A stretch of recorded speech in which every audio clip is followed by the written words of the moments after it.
Scene script. Have you ever wondered why the most challenging opponent we face is often ourselves?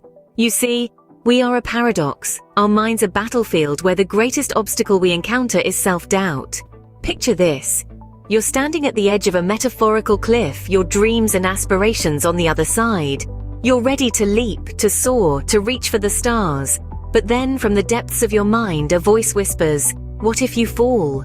That's self-doubt. That's the paradox. It's a protector and a preventer, a double-edged sword that keeps us safe but also holds us back. In one way, self-doubt is like a guardian angel. It watches over us, cautioning us against possible failures and mistakes. It's the voice that tells us to double-check our work, to rehearse one more time before the big presentation, to look both ways before crossing the street. It's the voice that keeps us grounded, rooted in reality. However, on the flip side, self-doubt can be like a prison warden, keeping us confined within the walls of our comfort zones. It's the voice that whispers, "You're not good enough. You're not smart enough. You're not brave enough." It's the voice that makes us question our abilities, our worth, our potential. It's the voice that stops us from taking that leap of faith, from reaching out and grabbing hold of our dreams. It's fascinating, isn't it? How this same self-doubt can be both our knight in shining armor and our dragon to slay. It's a paradox, wrapped in a riddle, shrouded in mystery, a paradox that we all grapple with every day. But here's the thing, we're not powerless in this battle. We're not helpless victims of our own minds. No, we're warriors, armed with the most powerful weapon of all, choice. We have the power to choose how we respond to self-doubt. We have the power to choose whether we let it control us or whether we control it. And yet, there's a switch within us that can turn this around. Consider this. What if the power to overcome self-doubt lies within our own minds? Imagine a switch inside your head. It's a small thing, nothing fancy, but it holds immense power. It's the switch that decides whether we tell ourselves, "I can't" or "I can." It's the switch that controls our self-belief, our confidence, our ability to face challenges head-on. You see, the thoughts we harbor in our minds have an uncanny knack for shaping our reality. If we constantly tell ourselves, "I can't," we're setting ourselves up for failure. We're erecting barriers in our minds before we've even attempted the task at hand. It's like trying to run a race with our shoelaces tied together. We're bound to fall before we even start. But what if we flipped that switch? What if we replaced every "I can't" with an "I can"? Imagine how different our lives could be. Suddenly, those barriers in our minds crumble. The tasks that once seemed daunting now appear achievable. It's as if we've untied our shoelaces and we're ready to run that race. But flipping the switch isn't just about changing our language. It's about changing our mindset. It's about believing in ourselves, in our abilities. It's about silencing that nagging voice of self-doubt and letting the voice of self-belief echo loudly. And it's not just about the big things, the life-changing decisions. It's about the small, everyday tasks too. The presentations at work, the social gatherings, the new recipes. Every time we tell ourselves "I can," we're reinforcing our self-belief. We're strengthening that mental muscle.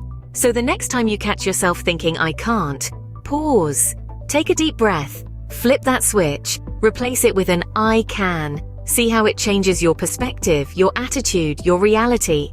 Because as the old adage goes, whether you think you can or you think you can't, you're right. But how do we flip this switch? Let's explore some strategies. First on our list is visualization. Picture a young woman, let's call her Jane. Jane has always wanted to run a marathon, but the thought of 26 miles is daunting.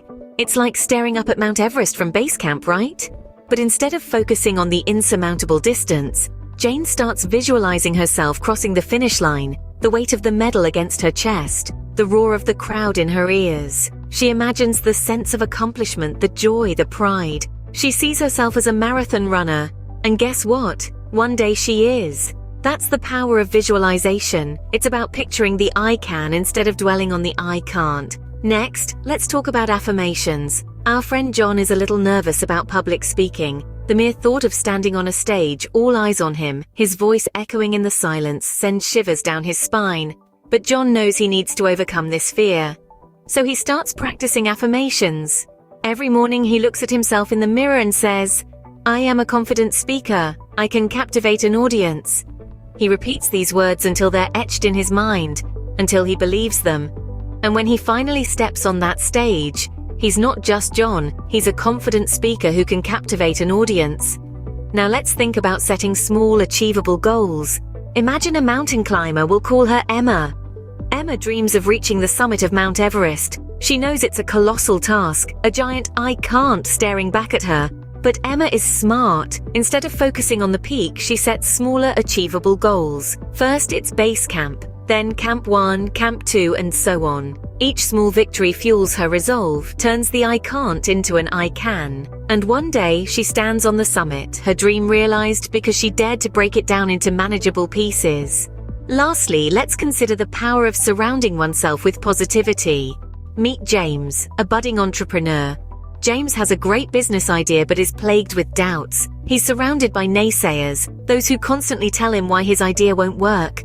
It's a cacophony of "you can't," and it's draining. So James decides to change his environment. He starts networking with successful entrepreneurs, reading inspiring stories, listening to motivational speeches.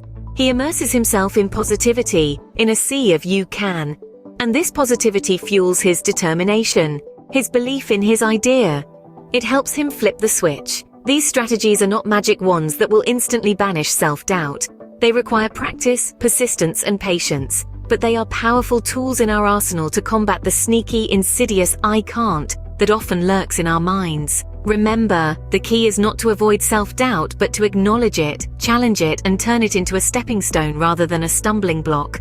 Imagine a world where every time doubt crept in, you could effortlessly flip the switch to "I can."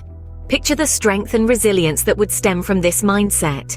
The power of "I can" isn't just a tool to conquer challenges, but it is a vehicle that drives us towards becoming the best version of ourselves. Consider the potential unlocked by this simple phrase. It's like a key, turning the lock to a treasure chest of confidence and productivity. It's the spark that ignites the flame of ambition, the wind that fills the sails of our dreams. The power of "I can" make us feel invincible, capable of scaling the highest peaks and crossing the widest rivers. It's not just about completing tasks or reaching goals, it's about embracing life with a spirit of boundless optimism. The power of "I can" isn't just about achieving goals, it's about transforming our entire outlook on life. So let's take a moment to reflect. We've journeyed through the labyrinth of self-doubt, exploring its paradoxical nature. We've discovered that the switch from "I can't" to "I can" is not just a shift in words, but a profound transformation in mindset. We've delved into various strategies to flip this mental switch, from challenging our self-limiting beliefs, to harnessing the power of positive affirmations, and even visualizing our goals as tangible realities. Each method offers a unique path to the same destination, a state of mind where potential is limitless and fear is merely a stepping stone to success. Remember, the importance of this mental flip can't be understated. It's not about denying difficulties or ignoring life's obstacles. Rather, it's about empowering ourselves to navigate these challenges with confidence and resilience. Because in the end, the greatest victory is conquering self-doubt and embracing the power of "I can."